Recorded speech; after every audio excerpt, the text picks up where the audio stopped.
एक गांव में रोहित और सूरज दो जिगरी दोस्त रहा करते थे। गांव में उनके लिए कोई अच्छा काम नहीं था, इसलिए वो दोनों शहर जाकर काम करने का सोचा और अगले दिन काम की तलाश में निकल गए शहर की ओर। शहर गांव से बहुत दूर था। कई घंटों चलने के बाद दोनों दोस्त एक पेड़ के नीचे आराम करने के लिए बैठे। रोहित सूरज से कहने लगा, शहर अभी भी 4-5 किलोमीटर दूर है।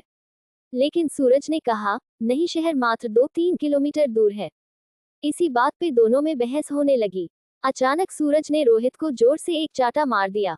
रोहित शांत स्वभाव का था, इसलिए उसने सूरज से कुछ नहीं कहा और एक लकड़ी लेकर जमीन पर लिखने लगा, आज मेरा जिगरी दोस्त ने मुझे चाटा मारा। फिर दोनों शहर की ओर चल दिए। अब कोई किसी से बात नहीं कर रहा था। रास्ते में एक छोटी सी नदी आई जिसे उनको पार करके जाना था। सबसे पहले रोहित नदी में उतरा और उसका पैर दलदल में फंस गया। उसने सूरज से मदद मांगी और सूरज जल्दी से भाग के रोहित के पास गया और उसे दलदल से बाहर निकला। फिर दोनों एक साथ नदी पार किया। कुछ दूर जाने के बाद रोहित को एक दीवार नजर आया। उसने एक पत्थर ढूंढ के दीवार पर लिखने लगा, आज मेरे जिगरी दोस्त ने मेरी जान बचाई। ये देखकर सूरज रोहित से कहने लगा, जब मैंने तुम्हें थप्पड़ मारा तो तुमने वहीं पर जमीन में उस बात को लिख दिया, और अपनी जान बचाने की बात तो तुम नदी के किनारे भी लिख सकते थे, तो इतनी दूर इस दीवार पर क्यों लिखा?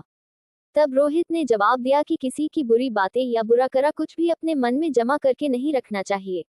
इससे उस इंसान के प्रति हमारे मन में नफरत पैदा होती है।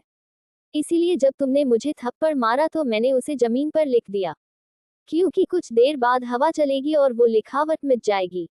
लेकिन किसी की मदद को कभी भूलना नहीं चाहिए, उसे हमेशा याद रखना चाहिए। इसीलिए मैंने तुम्हारी की हुई